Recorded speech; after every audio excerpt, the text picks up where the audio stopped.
titibag to. Hindi nga. Dito.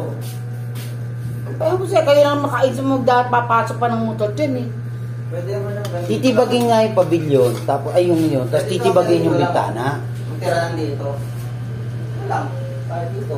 Ang mangyayari eh, tinibag niya para lang ano yung mga motor nyo. Munyo? Motor namin lahat. Ano? Iba nyo. Kaya nga, estimated 6 na motor. Ako, pili mo yun, na motor. Hindi ka na Paliwanagan mo to. Hindi ka na makakinis sa dami ng motor. Oh.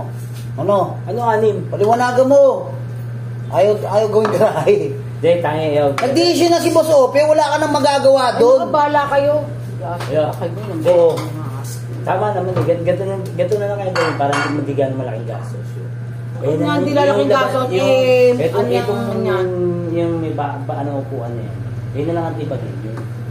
Yan ang tibagin tapos again ang gate. Isang motor na lang ang papasok dito para may division pa rin. May lock pa rin yung bahay. Naka-double lock. Pero mo lahat gagray mo to, di wala ka na madaanan dito sa dami ng motor dyan. May plano na nga si brother, sa bunga do kami. Dahil una kami lumalabas eh. Yeah. May gate na sa labas. May gate. Yung gagawin itong bahay eh.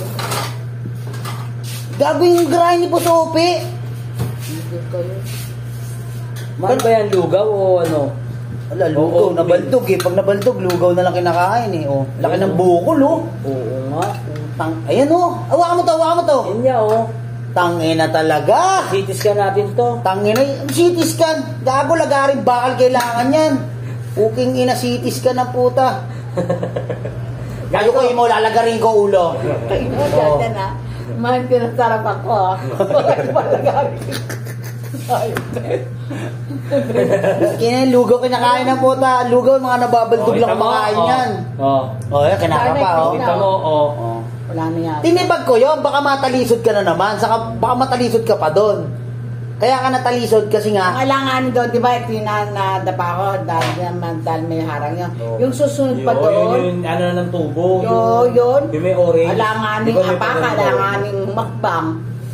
Yung pinag-ano ng orange na yun, may nakauspong na kapraso.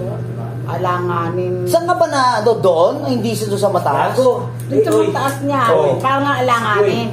Hindi ako dumakot sa apaka ko sa... Kung hindi ka titibag yan, yung una pag-gawin si Kuya Edwin, kaya na lang gumawa niyan. Eh, si brother tinawagan eh. Oh. Yan ang titibag yan eh.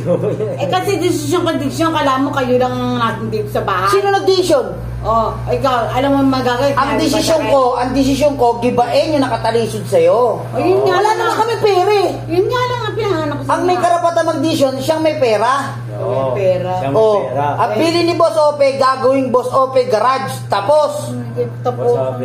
Oh, hindi ka naman nagsasalita kanina nung nandiyan si brother. Alam mo, alam ko. Kadyan loob garage. Alam ka ba yun ang titibagin? Yan ang yung tinibag yung yan? Ano pinagsasasabi ninyo? Pinagpaplanuhan na nga. Oh, sino nagpaplano?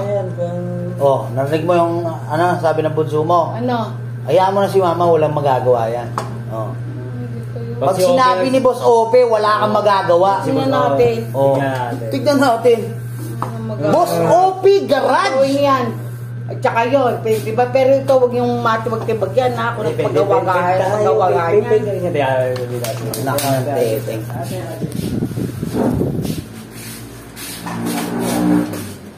Oh, yo, ayaw pati bagyo.